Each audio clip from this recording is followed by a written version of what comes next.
Hello guys, welcome to another session. So here in this session, we will be talking about the theory of historical materialism. So a very important theory when it comes to Marx. So if you see yesterday, we have discussed about, the idea about society and change, right? Marx idea about society.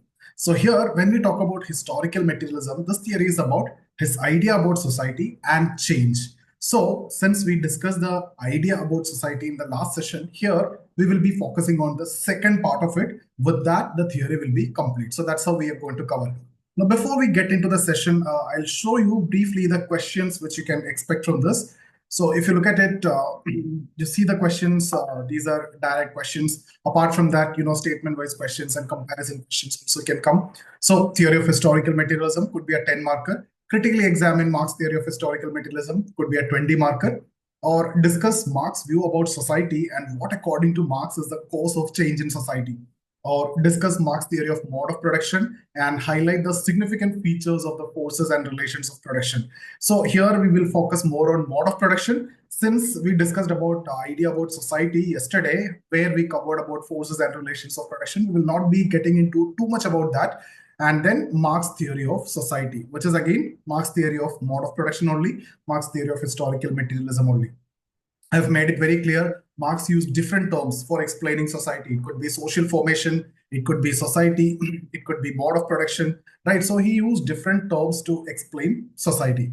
So guys, let's start with the session. So first that you need to understand is, when we talk about Marx theory of historical materialism, it mainly deal with his general ideas about society on one side and change. So Marx never used the term historical materialism actually. Instead, he frequently used materialistic conception of society.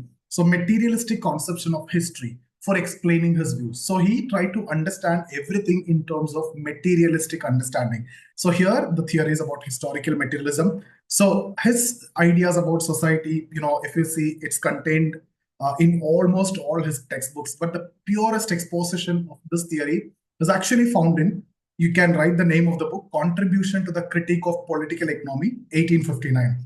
Now, why this theory is called historical? Because society, Marx understood in terms of a process of evolution from one stage to another through history. So that's why it is called as historical, like primitive communism to ancient mode of production to feudal mode of production to capitalism to socialism to communism. I'll explain this evolutionary model. So that's why it is called as historical. Why it is called materialistic is because Marx understands society as well as its changes in terms of changing material conditions. Right. And here, when I talk about material conditions, we are, relating this to the production process. When we talk about material condition, it is production process. Whenever you talk about production process, we are essentially talking about forces of production and relations of production. All these are connected. So if you see, the theory of historical materialism basically aims to understand society as well as the evolutionary process of change in terms of material conditions or the production process. So across Marx writings, you will see it is, rooted in production process or material conditions. So this theory is also the same. And if you see, Marx have taken, drawn considerably from Hegel's dialectical logic. So Hegel's dialectical logic, and then we will talk about what is this dialectical materialism, what is Hegel's concept of dialectical idealism, or briefly, if you want to know, dialectics means we talk about the change, right? Or the contradictions. So idealism, when Hegel's proposed, there are contradictions. So whenever contradiction is there, new ideas will come, solve the contradiction, lead to the next stage. So ideas will lead to the next change, or ideas lead to social change. And then again, contradiction, new ideas lead to change. So ideas lead to social change. There will be contradiction, there will be dialectics, there will be contradictions, ideas will lead to change. So what Marx did is, dialectics is there, but it's not the ideas, it's the changing material conditions, according to Marx, which lead to the changes. So Marx replaced the concept of dialectical idealism with dialectical materialism. Dialectical materialism have different other dimensions also we need to discuss, that I can discuss separately as a different topic. That in itself is a topic, okay? So Marx proposed or used the concept of dialectical materialism because Marx says, see, material conditions, the production processes, everything. So the change is because of that. It's not the ideas. And for Marx, ideas are part of superstructure, which is shaped by the economic infrastructure, which is nothing but the production process. So you remember yesterday we discussed about economic infrastructure and superstructure.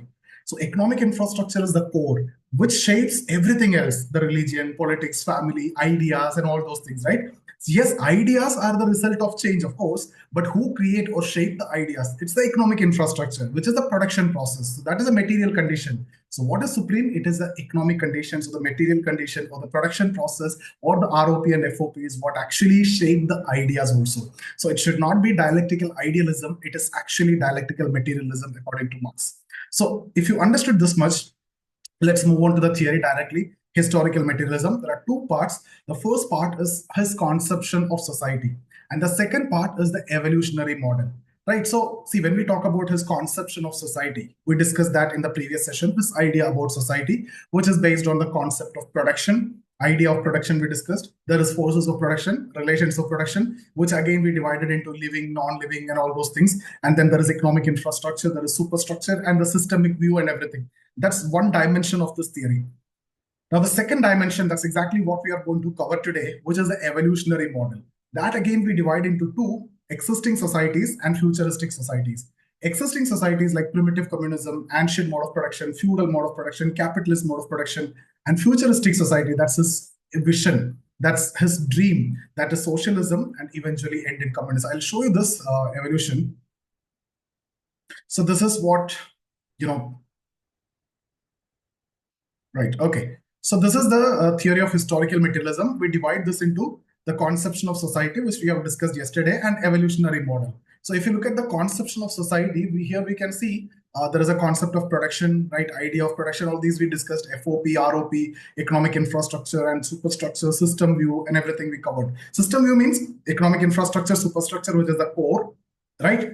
FOP, ROP, that is the economic infrastructure, which is the core, and the peripheral elements like ideas, which we discuss now, politics, associations, family, religion, all those which help in the functioning of economic infrastructure, that forms a system, right? That's actually society. Now, if you look at what we are going to discuss today, that this evolutionary model, with that only this theory is complete. So here he talk about primitive communism, that's the first stage. Then ancient mode of production, feudal mode of production, capitalist mode of production. Remember when we talk about this mode of production, MOP, which is nothing but society. So it's nothing but ancient society, feudal society, capitalist society, socialist society, right? So this is existing, which we have now. We are at capitalist mode of production now, and then the futuristic conception also. So this is what we need to understand in this session. So it's a very, very simple concept. So if you see, this theory is based on, not only existing society, he also aims at developing a futuristic mode of change, right? That is existing society in 4 stages, and futuristic society is conceptualized in terms of 2 stages, which is socialism and communism. We'll come to that, which is very interesting. So let's start with the evolutionary model. See, guys, Marx's evolutionary model that we're going to discuss, in fact, start from a very primitive society. So when we talk about the primitive society, the needs are conformed to the basic needs of survival. So like food is abundant in nature, and the tools which are required to harness the food are very simple. So there is no concept of private ownership in the production. And Marx terms this stage as primitive communism. So that's the first stage, primitive communism, where almost everyone is equal. Towards the end, Marx talking about a communism where we almost like this, everyone will be equal. There is no private ownership, but there will be much more advanced level. That's the difference. Okay, what will happen with time? What will happen? The population increase. So when population increase, what will happen? Demand for more food. That will result in scarcity. So if you need to meet this demand, what is required? New tools are required, right? So these are, in fact, new tools and techniques have devised, which are owned by some people who have devised or developed these tools. So it's in the hands of few people. So the owners of these tools who can, capture food and everything, or take food and everything, they control the surplus food. So naturally, what will happen? Others who are not the owners of these tools and techniques will naturally dependent upon these owners. So with this, actually, a new mode of production, that is what Marx termed as ancient mode of production, existed. That is based on master-slave relation. So who is the master? Who are the owners of the tools and techniques? who are the slaves, who are dependent on masters. So again, what will happen? Population keep on increasing. So the slaves, they are pressurized to produce more and more food. So what will happen then? That will result in ever increasing exploitation of slaves. They are asked to produce more, no rest, nothing. So masters are getting more powerful because of all these surplus and everything, and slaves are becoming more and more powerless over a period of time. So within ancient society, what will happen is a new forces of production that is related to settled agriculture emerged. So what is this is all about? Over a period of time, you realize that you cannot completely dependent on nature. So you need to, create yourself, right? If you want to have that food and everything, make it. So settled agriculture has come. That's the new forces of production. So slaves are now compelled to work on land for this purpose without any incentives. So now this is the key words which you need to mention in your answer. When the mature condition exists, what does that mean? When the exploitation reaches at its peak, what will happen is slaves will revolt. They take control over these new forces of production and everything. So slaves revolt, they take control of this, and the struggle between masters and slaves will culminate into a revolt that lead to a new mode of production. That's what Marx termed as feudal mode of production. So slaves have taken the control and everything. Now they started producing. They revolt when the mature condition exists, when the exploitation is at its peak.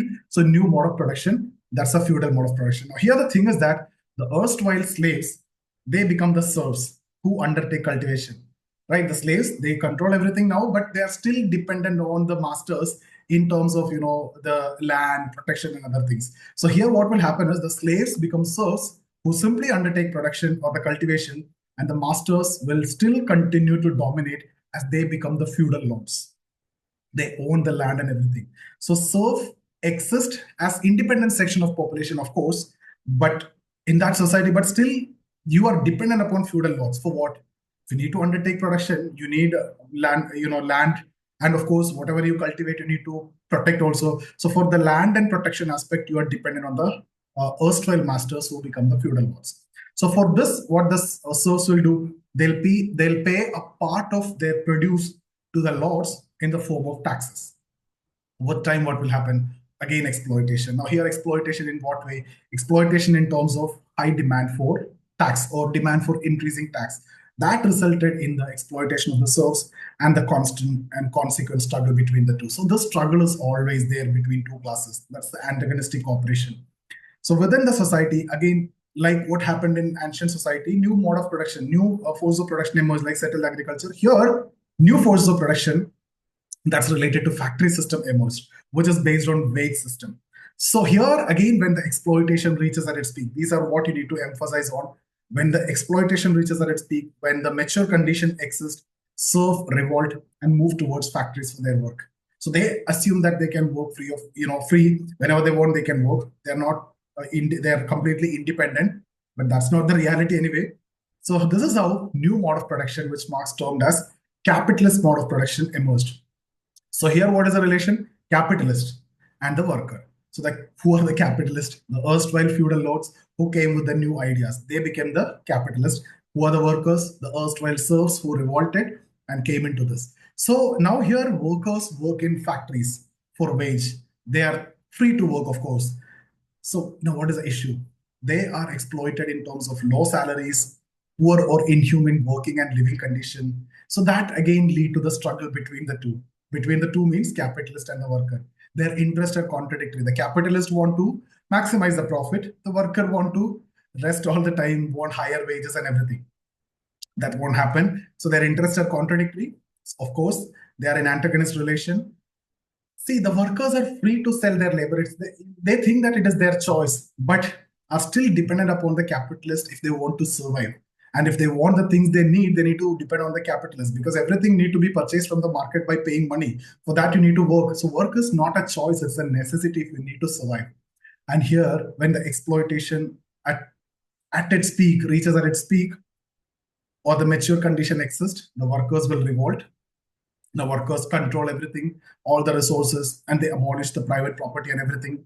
So there will be a rule of workers, and resources will be distributed as per one's own need. So this society is what Marx terms as socialist mode of production. And for Marx, this society is transitional and this eventually end in communism, that result in communism. So in communism, even the workers also will renounce their powers and people will be free in complete real sense. So this is the ideal society that Marx is dreaming about. So there won't be any state and there won't be any distribution of power. And there's a very famous statement from this. They can ask you a question also. Communism deprives no man of the power to appropriate the products of society. All what it does is to deprive him of the power to subjugate the labor of others by means of such appropriation. I repeat. So how they ask you the question is, they give you the statement, ask you to discuss. So here the statement is, communism deprives no man of the power to appropriate the products of society. You can use the products of society in any way. It's no deprivation from that. What it does is deprive him of the power to subjugate the labor of others by means of such appropriation. You cannot use the labor of others. You cannot dominate over someone. So guys, again, so here you can say his dynamic model, if you see, it's based on certain assumptions, right? There are continuous changes in FOP and ROP in response to change in material condition. So that's why materialistic conception of society. And there is continuous struggle between two classes till capitalism and abolition of this in socialism and communism. What are the two classes? If you look at this,